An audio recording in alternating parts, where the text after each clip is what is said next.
여자가 임신을 했다고 하면서 손흥민 선수에게 초음파 사진까지 보냈으면 뭐 손흥민 선수 아이인 거 아니야? 임신을 빌미로 한 연쇄 공갈 사건, 이런 것들 굉장히 흔하거든요.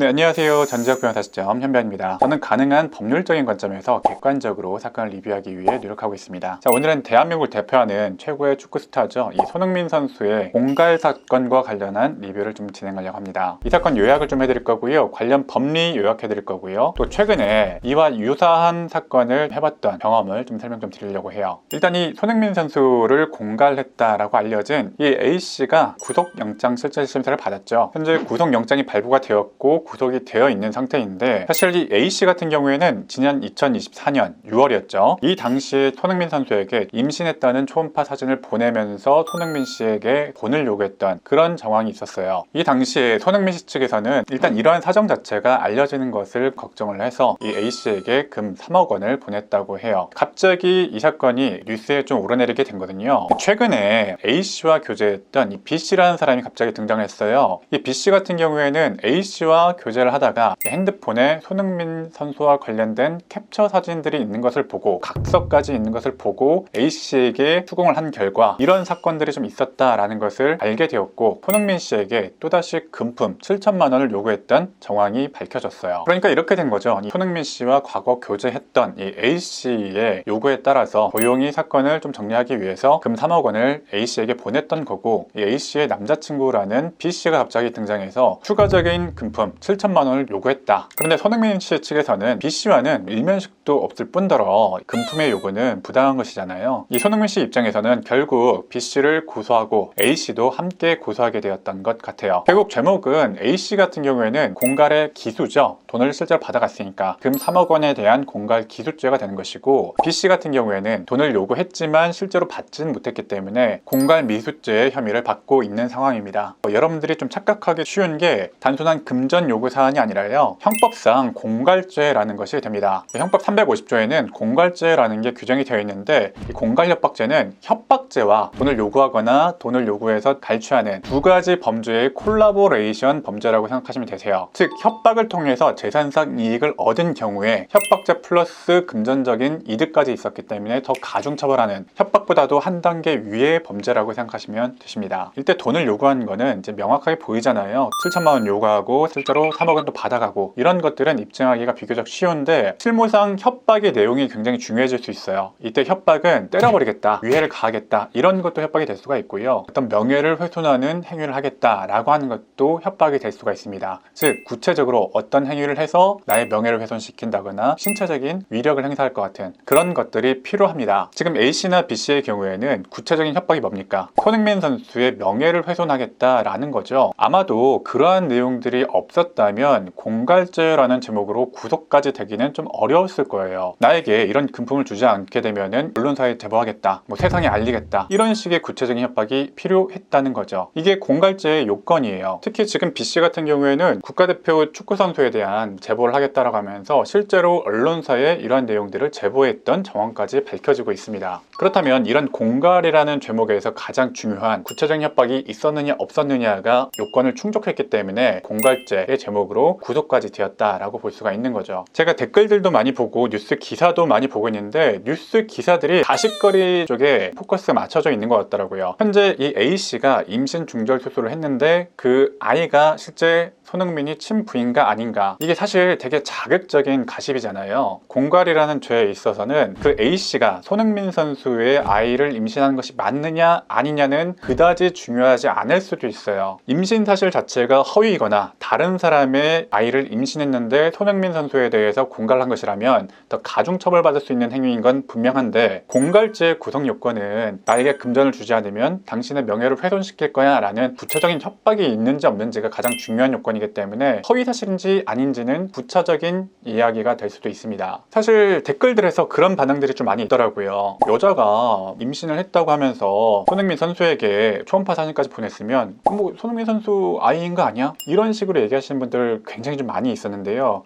변호사의 입장에서는 이런 유명인을 대상으로 한 소위 임신 공격, 공갈, 협박, 이런 걸 아주 많이 본 입장에서는 뭐 이럴 것이다 라는 추측은 대단히 좀 위험하다라고 저는 생각 좀 하고 있어요. 유명인이나 스포츠 선수만이 아니라 일반인들도 이런 임신 공격에 자주 노출된 경우가 많습니다. 실제로 임신을 빌미로 한 연쇄 공갈 사건, 이런 것들 굉장히 흔하거든요. 여러분들이 아는 세상은 굉장히 좀 정상적인 세상인데, 변호사들이 보는 사회의 심연, 그쪽으로 가다 보면 이런 임신 공격이나 어떤 임신 공갈, 이런 것들은 굉장히 좀 흔합니다. 실제로 제가 몇 년 전에 했던 사건들을 보면 한 여성이 한 남성에게 너의 아이를 임신했다라고 하면서 수천만 원을 뜯어갔던 사례가 있었습니다. 그때 그 여성은 내가 애를 낳아서 키울 건데 애 성년이 될 때까지의 양육비를 내가 너한테 받지 않을 테니까 그 양육비에 해당하는 금액을 줘 라고 하면서 제시한 금액이 8천만 원 정도였어요. 8천만 원을 이 남자에게 좀 뜯어냈죠. 근데 이 피해자 같은 경우에는 아무래도 내가 아닌 것 같아서 고소까지 이르게 됐고, 자기 아이가 아니었다라고 확인을 좀 받게 된 사건이었는데, 재밌었던 건 이 여성분이 실제로는 이 과거의 남자친구였던 이 사람만이 아니라 같은 시기에 피해자가 몇 명이나 더 있었던 겁니다. 뭐 수천만 원씩, 수백만 원씩 갈취해서 본인이 받아 챙긴 그런 사건이었던 거죠. 되게 가성비가 좋죠. 임신은 한 번이었는데 공갈은 서너 번 했으니까, 제가 확인한 것만 그 정도였으니까 실제 피해자는 훨씬 더 많을 수도 있었어요. 또 여기서 또 포인트가 될 만한 건, 그 남자들끼리도 이 여자가 나한테 공갈했다라는 것을 어렴풋이 짐작을 하고 있는데, 실제로 고소까지 간 것은 딱 한 명이었어요. 나머지 피해자들은 내가 돈이 이만큼 들어갔음에도 불구하고 혹시라도 내가 이 여자와 어떤 관계가 있다라는 것을 태간에 좀 알리기 싫어서라거나, 아니면 어쨌든 형사적으로 연루가 되는 것을 좀 피하고 싶어서 실제 고소까지는 가지도 못했습니다. 처벌까지 이루어지는 것은 그 중에서도 일부일 수밖에 없어요. 사실 임신이라는 것이 굉장히 좀 민감한 사적 정보이고, 여성뿐만이 아니라 남성에게도 굉장히 자신의 명예가 극한으로 침해가 될 수 있는 그런 내용이잖아요. 남자 입장에서도 그거를 적극적으로 고소하기가 굉장히 힘들기 때문에, 더군다나 연예인이나 스포츠 스타라면 그런 사실을 절대 밝히고 싶지 않겠죠. 그래서 손흥민 선수 같은 경우에도 3억 원이 저희 입장에서는 당연히 큰 돈인데, 손흥민 선수 입장에서는 받아들이지 못할 금액은 아니었기 때문에 그 금액을 좀 지급하는 것으로 결정했을 것 같다라는 추측이 좀 듭니다. 사실 이 사건을 어떤 젠더 이슈로 좀 엮고 싶어 하시는 분들도 있는 것 같은데, 제 관점에서 봤을 때는요, 범죄의 본질을 봐야 됩니다. 이 범죄의 본질은요, 성별이 문제가 아니고요, 이거는 누구나 당할 수 있는 범죄이고요, 피해자의 심리적인 약점을 이용한, 사실 여부를 떠나서 내가 이 사람으로부터 이런 협박을 당하게 되면 해가 올 수도 있겠네, 심리적인 약점을 이용한 범죄라는 것을 여러분들이 알아두시면 좋을 것 같아요. 이런 범죄를 하는 사람들은 그런 맹점들을 적극적으로 이용할 줄 아는, 우리 사회의 심연에 있는 그런 범죄자들이라고 할 수가 있어요. 가장 중요한 건, 공갈은 누군가의 명예를 훼손하겠다라는 구체적 협박과 금품 갈취, 이 두 가지가 합쳐진 명백한 범죄이다, 결코 정당화될 수 없다라는 것을 설명 좀 드리려고 영상을 만들고 있습니다. 자, 오늘 내용이 조금이라도 도움이 되셨으면 구독과 좋아요 한 번씩 눌러주시기 바랍니다. 저는 현변이었습니다.